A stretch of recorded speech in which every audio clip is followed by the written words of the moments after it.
Bismillahirrahmanirrahim. Assalamualaikum warahmatullahi wabarakatuh. Salam sejahtera buat kita semua. Alhamdulillahirrabbilalamin. Wassalatu wassalamu ala asrofil anbiya'i wal mursalin wa ala alihi rasulillahi jema'in. Raditu billahi robba wa bil islami dina wa bi muhammadin nabi wa rasulah. Rabbi shrahli sadri wa yassir li amri wahlul 'uqdatam min lisani yafqahu qawli. Bapak Wakil Kepala Sekolah yang saya hormati, Bapak Ibu Majelis Guru SMP Negeri 2 Tasik Putri Puyuh beserta staf karyawan TU, pustaka, penjaga sekolah yang saya hormati, Ibu CGP kita yang sedang berjuang mengatasnamakan sekolah kita yang saya banggakan. Assalamualaikum warahmatullahi wabarakatuh. Puji syukur marilah kita ucapkan kehadirat Allah Subhanahu wa taala yang telah melimpahkan rahmat dan karunia-Nya kepada kita bersama, sehingga senantiasa kita selalu hadir ke sekolah yang kita cintai ini. Selawat dan salam tidak lupa kita kirimkan buat junjungan kita Nabi besar Muhammad sallallahu alaihi wasallam dengan ucapan Allahumma sholli ala sayyidina Muhammad wa ala ali sayyidina Muhammad. Yang saya hormati Ibu Kepala SMP Negeri 2 Tasik Putri Puyuh, Ibu Siti Arpatis AG. Yang saya hormati Bapak Ibu Majelis Guru SMP Negeri 2 Tasik Putri Puyuh. Di sini saya mengucapkan terima kasih banyak karena Bapak Ibu telah sudi meluangkan waktunya untuk mengikuti kegiatan diseminasi aksi nyata modul 1.4 yang tentang budaya positif. Modul 1.4 ini adalah modul terakhir pada modul 1, di mana CGP diminta untuk melaksanakan aksi nyata berbagi dengan sesama rekan guru. Di sini saya nanti akan menyampaikan materi tentang budaya positif.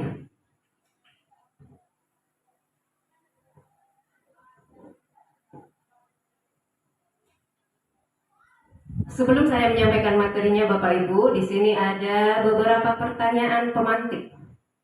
Nah, apa yang Bapak Ibu harapkan dari murid di sekolah kita ini? Kira-kira Bapak Ibu mengharapkan murid yang seperti apa? Budaya kedisiplinan.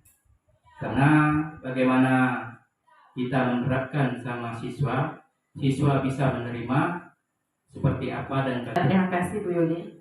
Kalau saya pribadi sebagai seorang guru, saya mengharapkan siswa saya yang pertama beriman dan bertakwa sesuai dengan kepercayaan mereka, ya, sebagai dasar dari perbuatan baik. Yang kedua, berakhlak mulia. Nah, jadi sesuai dengan yang sekarang kita sedang terapkan di kurikulum Merdeka, yaitu yang P5. Itu yang saya harapkan. Ya, terima kasih Bu Saripah. Bu Saripah mengharapkan siswa yang berkarakter seperti profil pelajar Pancasila. Belajar Pancasila, beriman dan bertakwa pada Tuhan Yang Esa dan berakhlak mulia, berkebinekaan global, gotong royong mandiri, kreatif dan bernalar kritis. Terima kasih Bu Kepala Sekolah, Bapak Ibu semua. Apakah Anda atau B membuka kepalan tangan Anda? Bapak Ibu buka kepalan tangan atau tidak? Tidak. Mengapa? Kira-kira mengapa tak mau membuka kepalan tangannya? Karena kita ada sesuatu yang paling berharga dalam tangan kita. Kita tidak mau membukanya, kita tidak mau memberikan kepada orang lain. Amin. Iya. Kemudian, dalam kegiatan ini sesungguhnya siapa yang memegang kendali atau kontrol untuk membuka atau menutup kepalan tangan kita? Iya, bagus Bapak Ibu, kita sendiri ya. Kita bisa dikontrol orang lain? Yang mengontrol kita siapa? Diri kita sendiri. Seperti yang kita lakukan tadi, mau juga kita membuka tangan? Kita mau membuka tangan? Tidak. Begitu juga siswa kita. Dia ada kontrol diri. Dia tidak mau membuka kepalan tangannya. Walaupun orang lain membujuk, memberikan apapun, dia akan tetap menutup tangannya. Nah, kemudian ilusi bahwa semua penguatan positif, efektif, dan bermanfaat. Iya mungkin ya, semua yang bersifat positif itu pasti ada manfaatnya bagi kita. Nah, kemudian ilusi bahwa kritik dan membuat orang merasa bersalah dapat menguatkan karakter. Kira-kira menurut Bapak Ibu kalau dikritik, karakternya menjadi kuat atau menjadi lemah? Nah, kemudian ilusi bahwa orang dewasa memiliki hak untuk memaksa. Apakah kita punya hak? Tidak ya Bapak Ibu. Tapi kebanyakan kita melakukan tidak? Iya, apalagi kepada siswa, apalagi kepada anak kita di rumah. Kita menganggap kitalah yang paling benar. Kitalah yang mengatur semuanya. Padahal tidak. Siswa atau anak kita sendiri di rumah itu punya kontrolnya masing-masing. Begitu juga dengan kita Bapak Ibu. Nah, di sini ada perbedaan stimulus respon dengan teori kontrol. Bagaimana seseorang bisa berubah dari paradigma stimulus respon kepada pendekatan teori kontrol? Nah, kalau dulu mungkin sebelum ada teori kontrol kita beranggapan realitas kebutuhan kita sama. Kira-kira kebutuhan kita sama tidak Bapak Ibu? Tidak ya, kebutuhan kita itu berbeda-beda. Siswa juga kebutuhannya berbeda. Kebutuhan siswa kadang memang betul ke sekolah itu untuk belajar. Kadang ada yang kebutuhannya untuk sekadar bermain ke sekolah. Nah, makna kata disiplin yaitu seseorang yang memiliki disiplin diri, berarti mereka bisa bertanggung jawab terhadap apa yang dilakukannya karena mereka mendasarkan tindakan mereka pada nilai-nilai kebajikan. Motivasi intrinsik itu apakah dilakukan untuk menghindari ketidaknyamanan atau hukuman? Ya, Iva kurang menguasai pelajaran matematika, sehingga pada saat pelajaran tersebut berlangsung, dia lebih banyak berdiam diri atau menggambar di buku pelajarannya. Pada saat guru matematikanya, Pak Seno, menanyakan pertanyaan, Iva menjadi gugup dan tak sengaja menjatuhkan tasnya dari kursi, serta tiba-tiba menjadi gagap pada saat berupaya menjawab. Seluruh kelas pun tertawa melihat perilaku Iva yang bicara tergagap dan terkejut tersebut.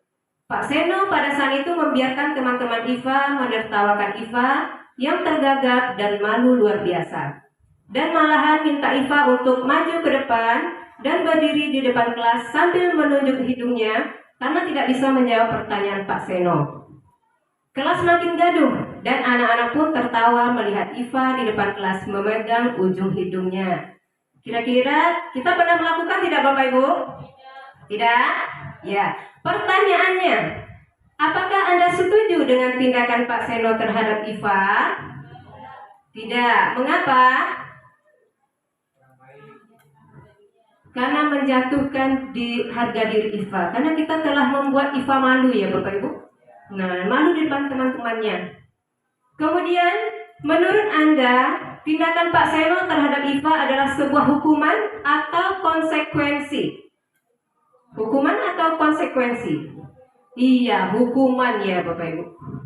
Hukuman bersifat tidak terencana atau tiba-tiba. Anak atau murid tidak tahu apa yang akan terjadi dan tidak dilibatkan. Hukuman bersifat satu arah dari pihak guru yang memberikan, dan murid hanya menerima suatu hukuman tanpa melalui suatu kesepakatan atau pengarahan dari pihak guru, baik sebelum atau sesudahnya.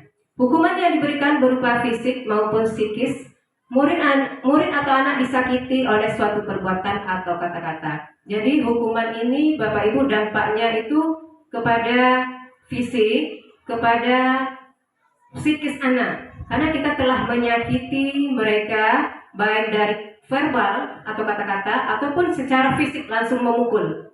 Konsekuensi sudah terencana atau sudah disepakati, sudah dibahas dan disetujui oleh murid dan guru. Umumnya bentuk-bentuk konsekuensi dibuat oleh pihak guru atau sekolah. Dan murid sudah mengetahui sebelumnya konsekuensi yang akan diterima bila ada pelanggaran. Pada konsekuensi, murid tetap dibuat tidak nyaman karena kita masih memberikan sanksi, Bapak Ibu. Apa itu restitusi?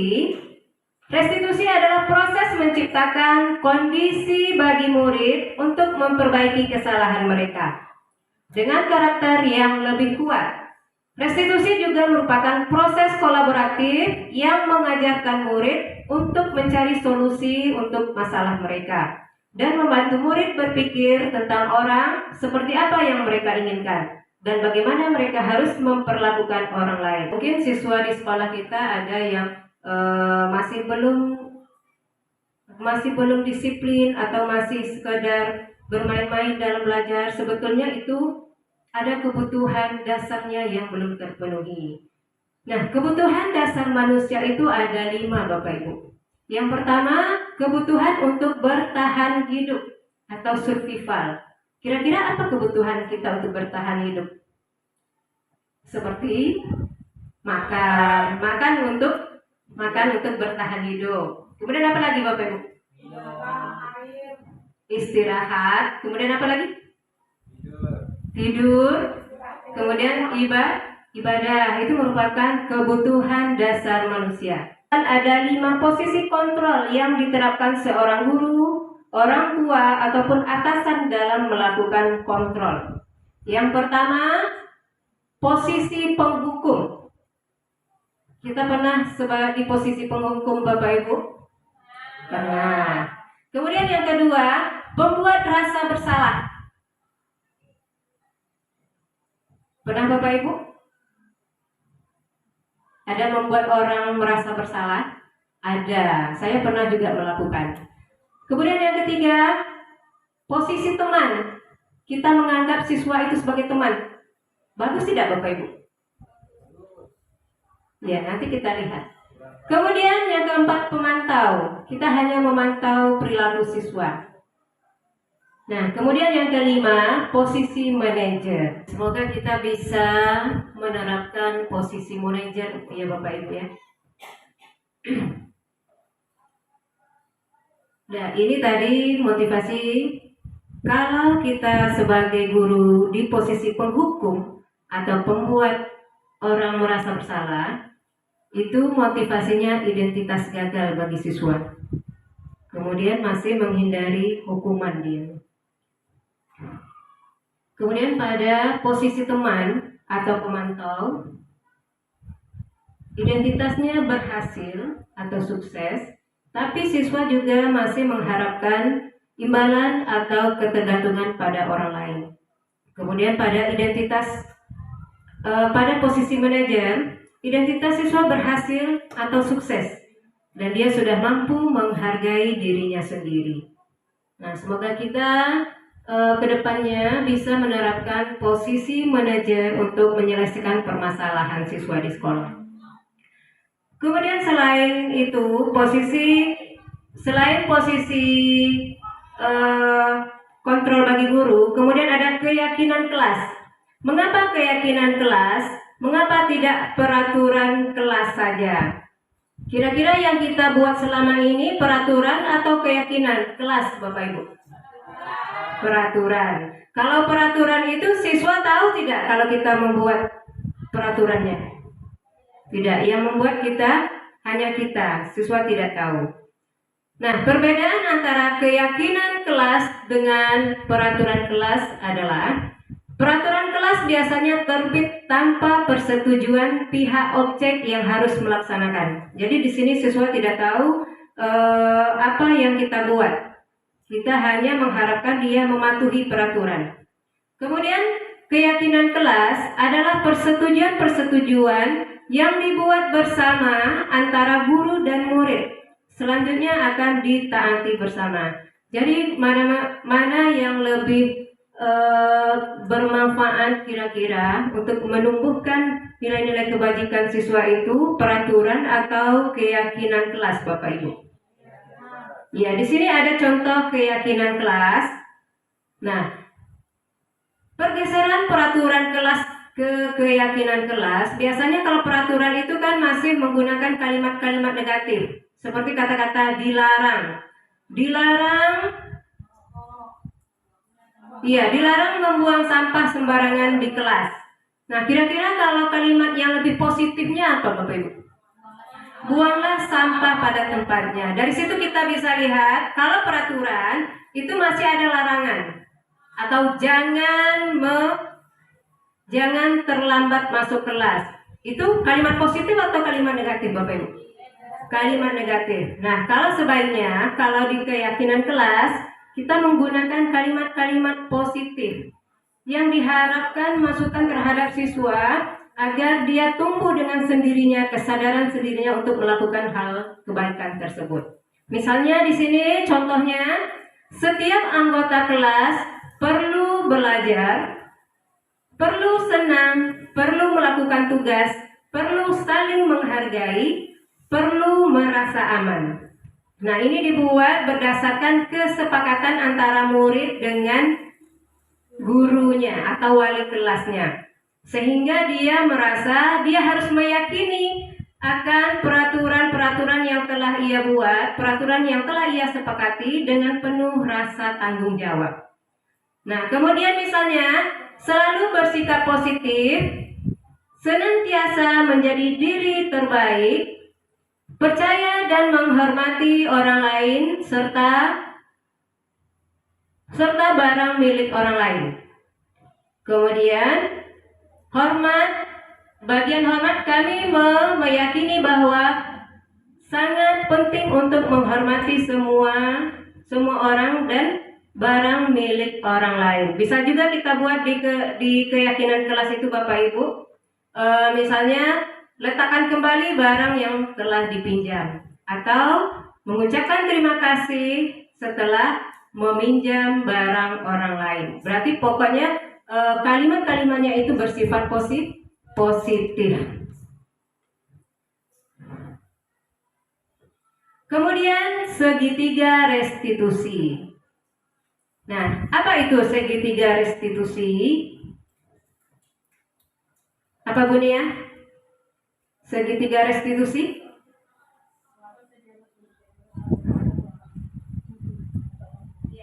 Segitiga restitusi adalah suatu proses dialog yang dijalankan oleh guru atau orang tua agar dapat menghasilkan murid yang mandiri dan bertanggung jawab. Nah, setelah misalnya siswa melakukan kesalahan kepada kita, kemudian kita panggil, apakah langsung kita marahi, Bapak Ibu?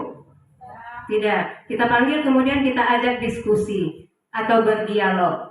Nah, disinilah langkah-langkah segitiga restitusi akan dilaksanakan. Nah, kita mengharapkan siswa tersebut bertanggung jawab atas kesalahan yang telah diperbuat, dan dia mampu mencari solusinya sendiri atas kesalahan yang telah diperbuatnya.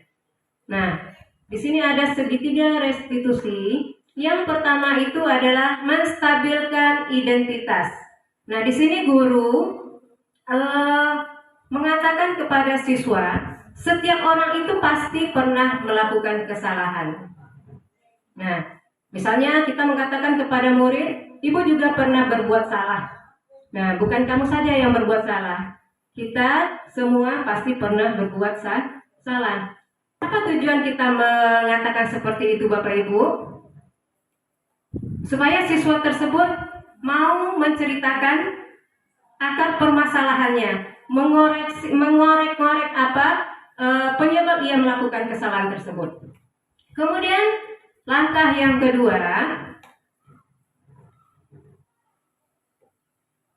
validasi tindakan yang salah. Mungkin selama ini kita menghadapi siswa yang bermasalah langsung memberi hukuman tanpa menanyakan apa penyebabnya.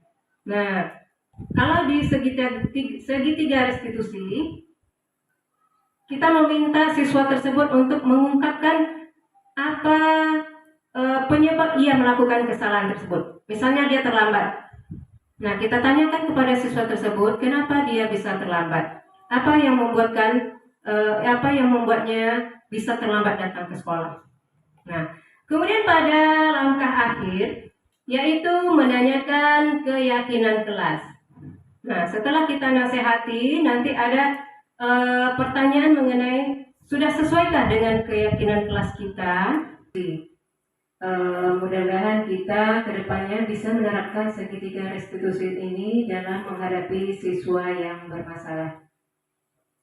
Kemudian, segitiga restitusi ini adalah materi terakhir kita. Sekarang saya minta refleksi dari Bapak Ibu untuk menjawab 4 pertanyaan ini. Yang pertama, peristiwa. Peristiwa apa saja yang sudah kita lewati? Assalamualaikum warahmatullahi wabarakatuh.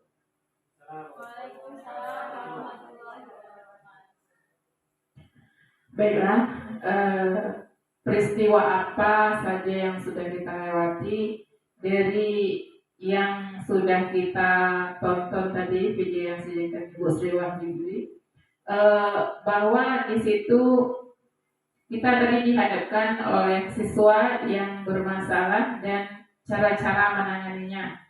Misalnya kita sebagai guru itu ingin sebagai seorang apa? Apakah sebagai seorang teman atau lainnya atau seorang manajer? Nah, itu sesuai dengan yang kita maukan seperti apa. Begitu, Ibu Yuli. Terima kasih. Assalamualaikum warahmatullahi wabarakatuh. Terima kasih banyak Ibu Sarifah. Kemudian perasaan. Bagaimana perasaan Bapak Ibu setelah sesi sharing hari ini? Ya. Siapa yang bisa jawab? Ya, Ibu Sarifah lagi. Terima kasih. Saya jadi semangat menjawab nomor 2. Oke teman-teman.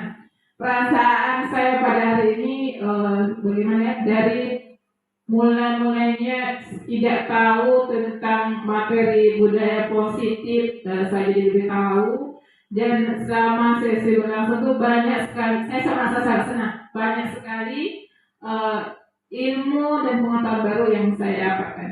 Begitu, terima kasih. Ya, terima kasih. Kemudian pertanyaan yang ketiga, pembelajaran apa yang Bapak Ibu peroleh? Kira-kira mungkin Ibu kepala sekolah ingin menjawab juga, dipersilakan.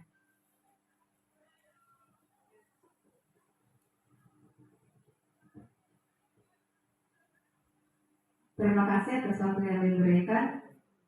Pembelajaran apa yang diperoleh yaitu tentang budaya positif yang bisa kita terapkan, khususnya di situ tentang restitusi. Apapun kita sebagai guru paling tidak menjadi seorang guru yang bisa memanajer atau manage siswa, supaya tidak kita tuh sebagai guru itu, kalau bahasa dulunya itu tidak otoriter atau sifatnya tidak menghukum siswa. Ya, demikian, terima kasih. Terima kasih Ibu. Kemudian pertanyaan terakhir, penerapan. Apa yang Bapak Ibu akan lakukan dan harapkan sebagai penerapan ilmu yang diperoleh? Kira-kira Ibu Azizah bisa jawab?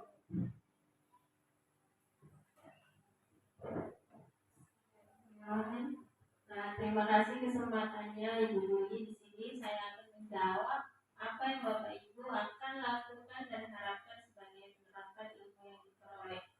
Jadi saya banyak sekali ilmu yang saya peroleh pada hari ini, terutama bagaimana kita menanamkan budaya positif bagi siswa, ya, sehingga kita kalau bisa menjadi manajer, bukan menjadi posisi penghukum, karena kebanyakan dari kita masih dalam posisi ya, kita sadari sendiri. Nah, di sini dengan mengikuti kegiatan ini, jadi kita bisa menerapkan apa langkah-langkah yang ada di segitiga restitusi untuk menyelesaikan masalah. Ya, melalui misalnya saya sebagai wali kelas, dengan adanya pembelajaran ini, setelah ini saya akan membuat keyakinan kelas, bukan peraturan kelas lagi. Ya, terima kasih. Ya, terima kasih Ibu Aziza. Jadi refleksi materi hari ini, saya sangat senang karena Bapak Ibu sudah antusias mengikutinya. Mudah-mudahan kedepannya kita bisa melaksanakan atau menerapkan budaya positif kita untuk siswa kita di sekolah. Kemudian saya berharap juga dukungan bagi saya untuk melaksanakan atau menerapkan budaya positif ini, karena mungkin saya merasa masih jauh ya Bapak Ibu dari penerapan budaya positif. Juga sebagai wali kelas, saya belum seutuhnya mendampingi mereka atau betul-betul melakukan pendekatan terhadap siswa yang saya bimbing. Dari materi-materi hari ini mudah-mudahan bisa menambah pengetahuan kita atau wawasan kita ke depannya, bagaimana cara menghadapi permasalahan oleh siswa, bagaimana cara kita mendekatkan diri kepada siswa, kemudian bagaimana cara kita menghadapi bersama-sama mengajak mereka supaya memiliki karakter yang sesuai dengan profil pelajar Pancasila. Demikian diseminasi aksi nyata modul 1.4 saya hari ini. Saya mohon maaf atas kata-kata yang mungkin tidak berkenan di hati Bapak Ibu ataupun penjamuan yang kurang mengenakan. Nah, saya akhiri, wabillahi taufiq wal hidayah. Wassalamualaikum warahmatullahi wabarakatuh.